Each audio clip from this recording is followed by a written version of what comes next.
young blind girl was sold by her stepmom to a millionaire CEO. That night, the unthinkable happened. "Claire, you hear me? Girl, don't make me come up there." Margaret Hayes's slurred voice pierced through the thin walls of the rickety farmhouse like broken glass. Upstairs. Claire Donovan sat by the window, her face turned toward the wind rustling the pine trees outside. She didn't move. She had learned silence was often safer. At 22, I wanted to. Claire lived in darkness, blind since a fever stole her sight and memories at 5. Her hazel eyes, lovely but unseeing, missed the meadows, the sunrise, and even the shadows of Willow Creek, or a Gannett town so small everyone knew what you had for breakfast. She spent every afternoon in the same spot, clutching a silver necklace with 2 pendants, one sun, one moon. It was the only relic from her past, something she couldn't explain but couldn't let go. Margaret called it junk, but Claire remembered the scent of lavender and a gentle hand fastening it around her neck once upon a time. The town pitied her. To them, she was that blind girl in the window. They whispered when she walked by with her cane, eyes avoiding hers, never offering more than awkward sympathy. Kids stared, adults crossed the street when Margaret came home, liquor on her breath and fury in her step. No one helped. No one cared. Margaret wasn't her mother. She was the foster assigned to Claire when her real memories vanished. Over the years, bitterness became Margaret's closest friend. Bitter words, bitter glances, bitter nights filled with the clink of bottles. Claire had long learned not to expect tenderness. Heavy steps climbed the stairs. Claire quickly tucked the necklace beneath her shirt. The door flew open. Margaret stood swaying, hair unbrushed, eyes wild. "I told you to fix the heater. Are you trying to freeze me to death?" Claire stood slowly, gripping her cane. "I was listening to the wind." Margaret scoffed. "Always dreaming.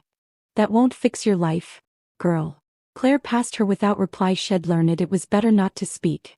The heater groaned like an old man. Claire knelt beside it, her fingers moving carefully across knobs and wires. Though blind, she knew every inch by memory. She hummed softly, the tune she didn't recall learning but one that soothed her spirit. Margaret leaned on the doorway, sneering. "Think someone's coming to save you? Ain't no prince for a blind girl." Claire didn't flinch. Her dreams were never about princes, just a hand to hold, a voice that didn't yell, a place where she belonged. That night, the wind howled outside. Claire sat by the window again, forehead against the cool glass. She couldn't see the moonlight dancing, but she could feel it. Her fingers brushed the necklace beneath her collar. Somewhere out there, she believed someone existed who could see her not with their eyes, but their heart. Someone who'd speak her name like it mattered. The wolf howled in the distance, and softly Claire whispered back, "I'm still here." The night held its silence, but it no longer felt empty. "You're going to New York," Margaret announced one foggy morning, her breath thick with the sour stench of leftover whiskey. She tossed a worn duffel bag onto Claire's bed.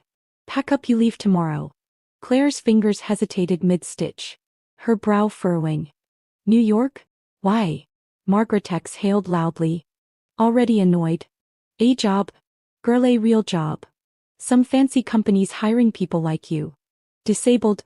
Whatever. Desk work. Good pay. It's your chance to get out of this dump." Claire's heart leapt. A spark of hope lit up the darkness. "Really? You found this for me?" Margaret scoffed, waving off the question. "They needed someone. I gave them your name. Don't ask questions, just be grateful." She turned on her heel and stomped down the stairs, muttering under her breath about finally getting something back for all these years. Claire stood, running her hand over the old wooden dresser. New York, the very word felt like a dream. She'd never been beyond the outskirts of Willow Creek. A job, a future, maybe even friends. For the first time in years, the necklace around her neck didn't feel like a memory. It felt like a promise. The journey was a blur, Margaret dragging her from one bus to another. The hiss of brakes, the rustle of crowds. City sounds loud and unfamiliar.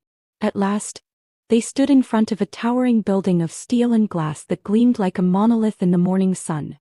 Sullivan Enterprises. Claire gripped her cane tighter, her free hand searching for the hem of Margaret's coat. "This is it," Margaret said, sounding more sober than she had in weeks. We'll take care of you now. Before Claire could ask another question, a well-dressed woman appeared, older, sharp-eyed, then commanding. Margaret Hayes? She asked. That's me, Margaret replied, holding out her hand expectantly. The woman handed her an envelope. Claire couldn't see it, but she heard the unmistakable rustle of money being counted. Margaret's voice softened, almost reverent. Nice doing business with you. Then she was gone, vanished into the bustling streets of New York without so much as a goodbye. Claire stood alone in the echoing lobby, her fingers trembling on the handle of her cane. The woman, who introduced herself only as Mrs. Dorian, Nyan Dorian, guided Claire wordlessly through a private elevator. You'll meet him soon, she said cryptically. The match has been made. Claire frowned. What match? I thought this was a job. Miss Dorian did not answer. When the elevator doors opened on the 40th floor, Jack Sullivan stood with his hands in his pockets, his tailored suit as immaculate as the skyline behind him. He was 30, rich, powerful, and thoroughly confused. He blinked, stepping forward. I was told she was a tech executive. The consultant. His voice dropped.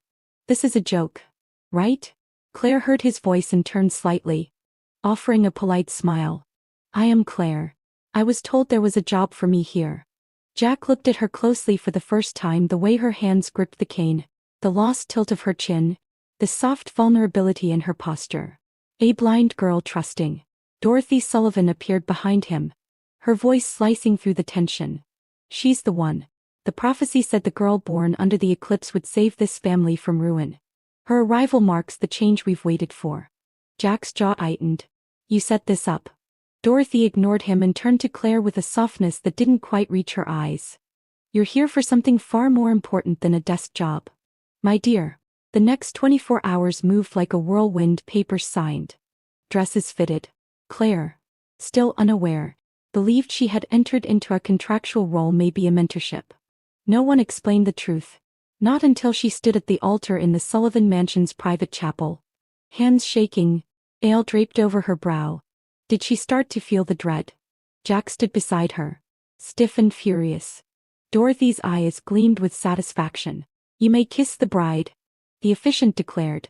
There was no kiss. Later, in a cold bedroom she'd never seen before, Claire sat on the edge of a silk-draped bed, heart pounding. Jack stood in the doorway, his voice low and sharp. I don't know what game you're playing, he said, but you and I were married on paper, that's all. Don't expect anything else. Claire didn't answer. Her fingers reached up for the necklace around her neck. The only thing that made sense anymore. She hadn't found freedom, she'd been sold. The Sullivan Mansion loomed like a fortress of stone and silence, its marble floors echoing every hesitant tap of Claire's cane. She stepped across the threshold, led by a silent maid whose heels clicked with practiced precision. Offering no words of welcome. Your room is this way, the maid said curtly, guiding Claire through long hallways filled with the scent of waxed wooden cold lilies. Claire nodded, her hand brushing against velvet drapes and gold-edged door frames. Everything smelled of wealth, of power, and none of it felt like home. Her new room was vast and cold, the bed too wide for one, the windows sealed shut. Claire turned her head as if she could see it all. But her world remained pitch black. Her fingers were the only map to understand her new surroundings. She had not seen Jack since the wedding ceremony. He had vanished the moment the officiant declared them husband and wife, leaving her in the hands of strangers. That evening, Dorothy Sullivan entered Claire's room without knocking, her cane clicking sharply against the floor, her voice sharp and clipped. You will behave with grace. You are a Sullivan now. That name carries legacy, not pity. Claire stood as straight as she could, her heart pounding. I'll do my best. Dorothy snorted. Do better. This house doesn't need charity cases. Before Claire could respond, another voice broke the silence, smooth, mocking, female. I see the bride of the hour is settling in. Vanessa Harper, tall and beautiful with a polished sneer, strolled in without invitation. You're smaller than I thought. And blinder. Dorothy didn't intervene. She left, her cane tapping out a retreat. Vanessa circled Claire slowly. So you're the one Grandma Dorothy dragged out of the woods? A prophecy bride? How romantic. Claire clutched her necklace instinctively. I didn't ask for this. No, no. Vanessa said, voice sweetly cruel. But someone paid for you. Didn't they? The door closed behind her, and Claire sat heavily on the bed, her legs shaking. Alone again. Days passed in monotony. Claire learned the house by touch, memorizing each hallway, each door frame. No one spoke to her unless necessary. Meals were eaten in silence. Jack never came to her room, she only heard him from afar. His voice low in phone calls. The click of his shoes as he left early and returned late. One afternoon, Claire heard him outside the library and mustered the courage to speak. Jack? He paused. I know you didn't want this, she said softly, standing just beyond the threshold. Neither did I. But I'm here.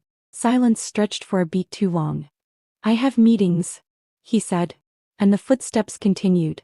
That night, Claire cried quietly into her pillow, her fingers gripping the necklace, the only thing that still felt like hers.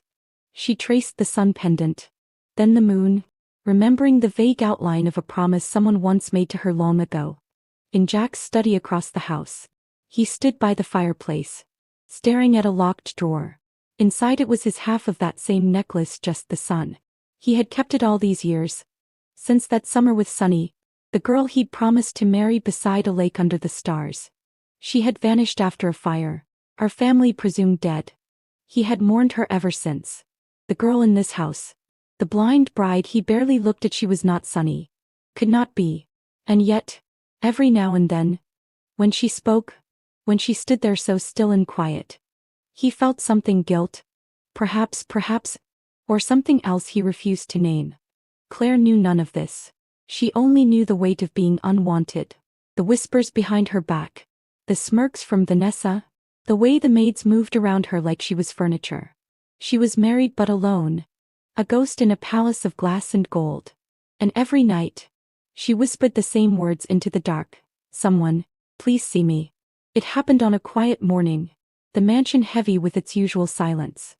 Claire sat in the sunroom, her favorite spot, where light and warmth brushed her skin. Her fingers glided over the braille pages of a book. But her thoughts wandered. She reached for the necklace she always wore, sun and moon pendants, but her fingers met bare skin. She froze. You froze. Her hands searching her chest, the cushion beside her, the floor. Nothing. Where is it?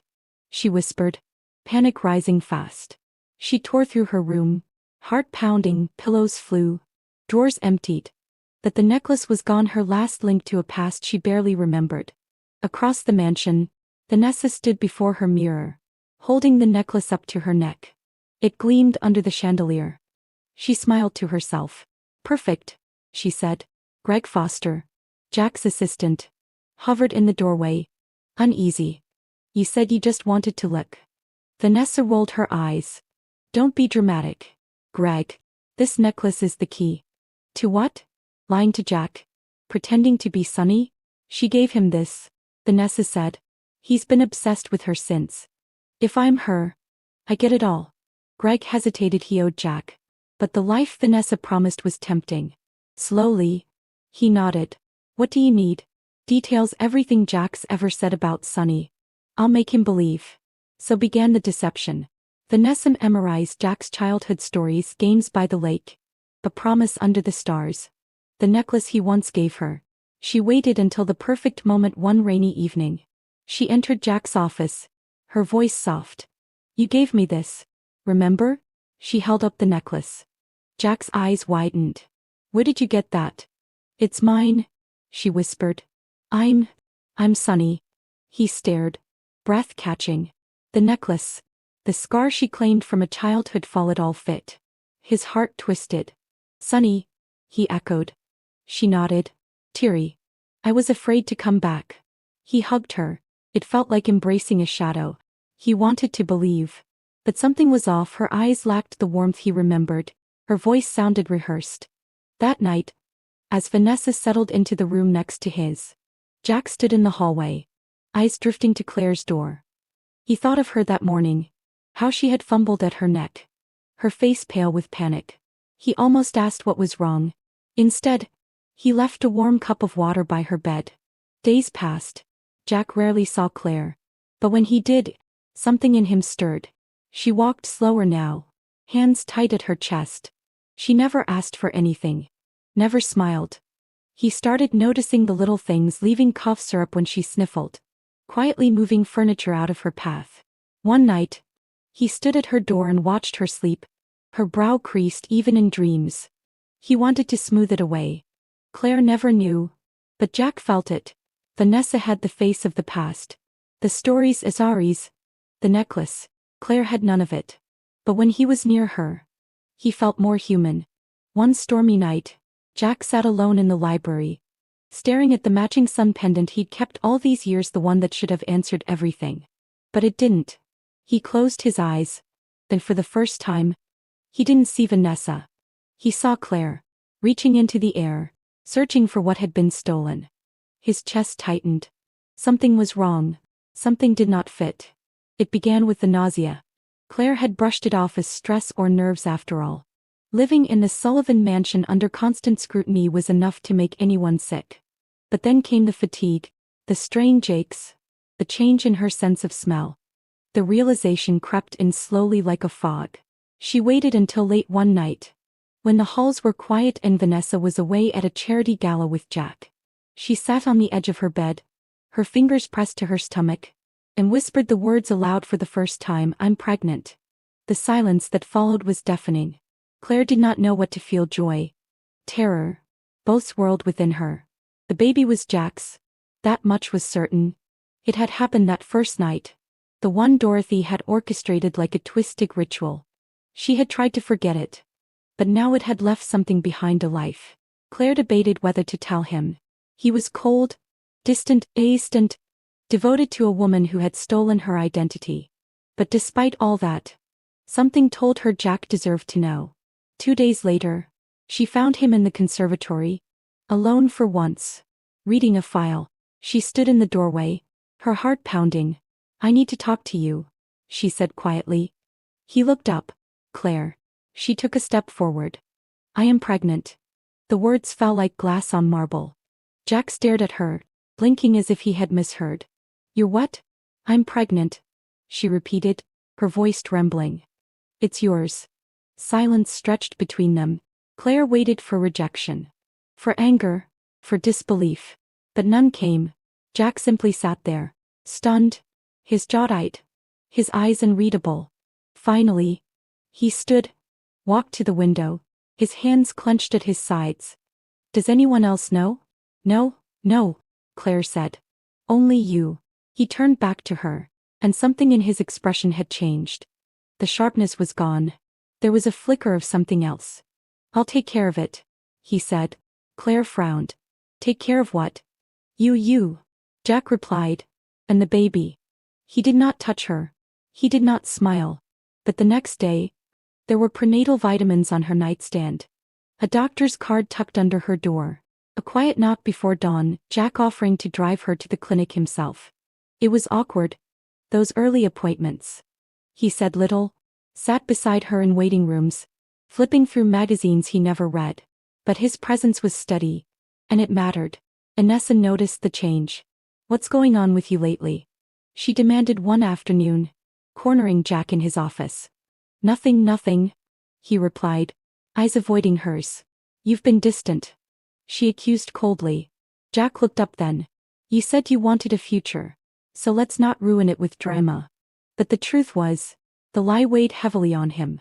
Every time Vanessa said, "Remember when?" he felt like he was betraying the woman down the hall who never once asked for anything. One evening, Jack passed Claire's door and paused. The light was off, but the door was ajar. He stepped in quietly. She was asleep, curled on her side, her hands cradling her belly. Her face, usually tense, was peaceful. The pendant she always wore glinted faintly on the pillow beside her. Jack stood there unmoving, something twisted in his chest. He walked over slowly, carefully reached out, and brushed a lock of hair from her forehead. Her skin was warm. He did not know why he did it. But for the first time in years, he felt something real. He left a small gift beside her, a pair of soft wool slippers. Nothing expensive, just something warm, something thoughtful. In the hallway, Vanessa watched from the shadows. Her jaw clenched, her jaw clenched. Her mind already spinning.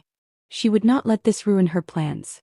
But inside that room, Jack Sullivan stood for a long moment, staring at the woman he had wronged, a child he had unknowingly created.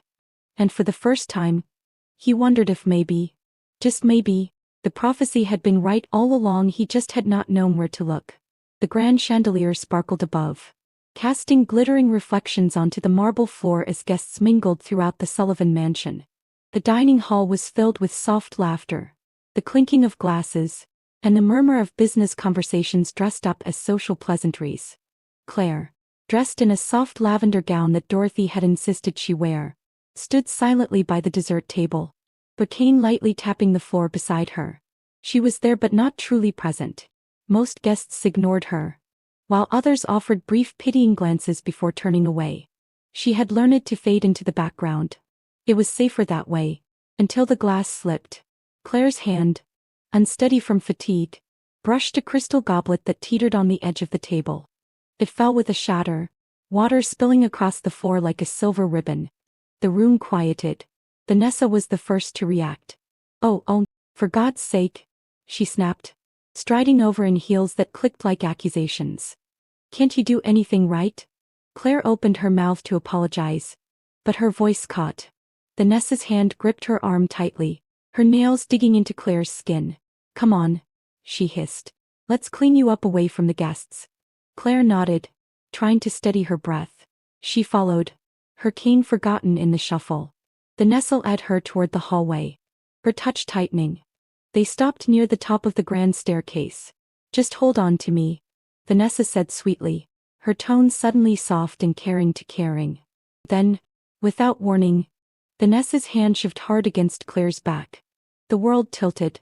Claire's body twisted in the air, her hands reaching for nothing, the hem of her gown fluttering like broken wings.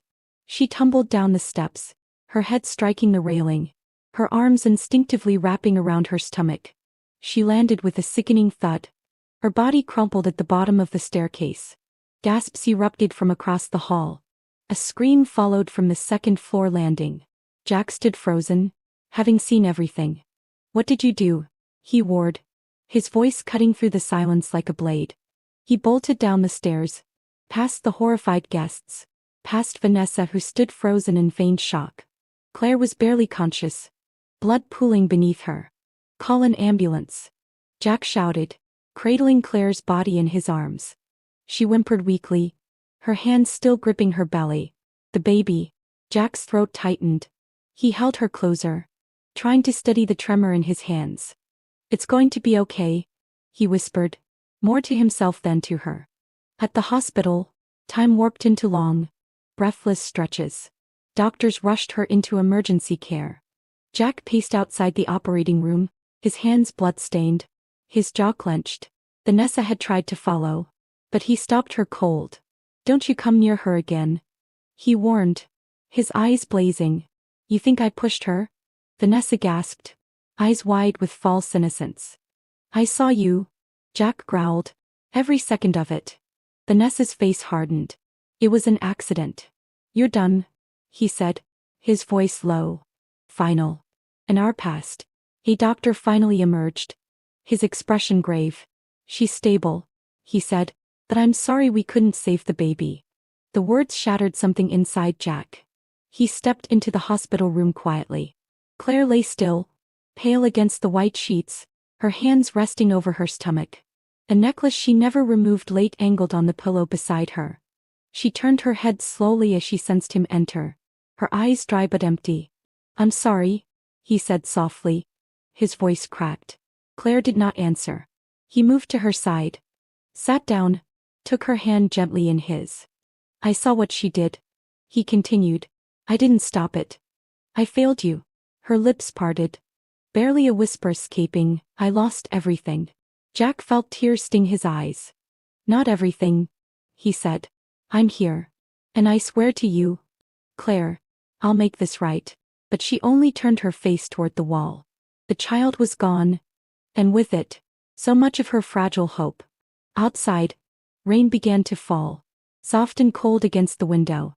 Inside the room, Silence sat heavy between them, a silence built not just of grief, but of everything unspoken, the betrayal, the lies, the pain. Jack remained by her side long into the night, holding her hand even when she let go. The house was too quiet. The Sullivan mansion, once filled with the echo of high heels and the clink of crystal, now breathed with the weight of grief. Claire moved like a ghost through its halls, her hands brushing along the cold walls, her heart heavier than it had ever been. Jack found her on the veranda, wrapped in a thick shawl, the early morning fog curling around her like misty arms. She did not turn when he approached. A necklace glinted softly in the gray light. Sun and moon nestled together over her chest as if mocking her. "Claire," he began. "Don't," she said quietly. He stood beside her in silence for a long time. The only sound was the breeze rustling the trees beyond the garden. "I'm sorry," he whispered, "for everything. For not seeing you. For not protecting you. I don't need your pity," Claire replied, her voice low but steady. "I needed your honesty. Your trust. But you gave those to her." Jack exhaled. "I was wrong about everything. I lost everything," she said, turning to face him, "because you chose her." His heart cracked at the emptiness in her voice. "I didn't know." He didn't want to know. Claire interrupted, a bitter edge in her tone. "I told you she hated me. I begged you to listen. You chose her over me. Over our baby." Tears gathered in Jack's eyes, but he blinked them away. "I want to make it right," he said. "Whatever it takes." Claire pulled a folded paper from her pocket and held it out. "A divorce. It's already signed," she said. "I want out of this nightmare." Jack stared at the paper, the black ink a cruel contrast against the white page. He shook his head. "No?" Her brows furrowed. "What?" "I'm not signing it," he said. "Not until I fix what I've broken." "You can't fix this." "Maybe not," he said, voice cracking. "But I'll die trying." Inside the mansion, Vanessa seethed. She had heard whispers, saw how Jack no longer looked at her. He was slipping away, and Claire was still here, still breathing, still in his heart. It enraged her, so she turned her attention to Dorothy. The old woman was weaker now, her health faltering. Vanessa brought her tea in the mornings, smiled sweetly, massaged her shoulders while whispering about how much the Sullivan name meant to her, about how devoted she was to Jack, about how Claire, a blind stranger from nowhere, had brought nothing but ruin. "Let me help you protect the legacy," Vanessa purred one evening. "You can rewrite the will. Jack will come around. He just needs a little more time." Dorothy, frail but shrewd, gave her a long look. "You're very persistent." Vanessa smiled. "I just want what's best for the family." But not everyone was convinced. Greg Foster, Jack's longtime assistant, watched Vanessa with growing unease. He had helped her before, fed her stories, stolen the necklace, but the miscarriage had shaken him. The night Claire nearly died, something had shifted in his gut. He began digging quietly, carefully. He reached out to someone from Claire's past, a contact she had trusted in Willow Creek. Through whispers and online records, he uncovered fragments of Claire's life, her foster mother's lies, the stolen necklace. He even found an old photo, worn but undeniable, a little girl in a summer dress by a lake, wearing a necklace with a sun and moon. Greg stared at it for a long time. He tucked it into an envelope, added a note, and sent it to Claire. It was time someone told her the truth, because the storm wasn't over. It was just beginning. It was past midnight when Jack heard the knock on his office door. He looked up, bleary-eyed, as Greg Foster stepped inside, his face pale, hands shaking slightly. He held a file pressed tightly against his chest, like it might vanish if he let go. "I need to talk to you," Greg said. Jack sighed. "Now?" Greg nodded. "It's about Claire." The name sent a jolt through Jack's chest. He stood. "What about her?" Greg placed the file on the desk, slowly opening it to reveal a worn photograph. Yellowed at the edges, a little girl, no older than 5, smiling at the camera. Around her neck, a necklace with a sun and moon pendant. Jack's breath hitched. Greg handed him another paper, medical records, the missing child report, and a letter from a private investigator, all pointing to one truth. "She's Sunny," Greg said softly. "Her name was Emily Langley." She was kidnapped when she was 5. Fever wiped her memory. Margaret Hayes raised her in Willow Creek under a false name. That necklace, her father gave it to her before she vanished. Jack staggered back into his chair, the weight of the revelation knocking the air from his lungs. She was right here, he whispered. All this time. And I. Greg looked at him, guilt touched in every line of his face. I helped Vanessa. I thought I was helping you. But I was wrong. Jack's hands trembled as he picked up the photo again, his eyes fixated on the little girl who once ran barefoot through the grass, laughing under the stars. He remembered her eyes, those hazel eyes. Claire's eyes. His chest cracked open. Sunny. She was Sunny. The next morning, he was at Claire's door before the sun had risen. He knocked once. Then again. No answer. He opened the door gently and stepped inside. Claire sat by the window, her head turned toward the sound of his footsteps. She didn't move, didn't speak. He knelt beside her. I know, he said, his voice hoarse. I know who you are. Claire's fingers tightened around the pendant resting on her chest. You're Sunny, Jack continued, tears streaking down his cheeks. They stole you from me, from your family, from your life. And I didn't see it. I saw you every day. And I didn't see you. Claire's lips parted, but no words came out. He reached into his coat pocket and pulled out the twin pendant, the sun. He placed it next to her moon. Together they gleamed. I gave this to you when we were kids, Jack said, and I promised you forever under the stars. I promised I'd never let you go.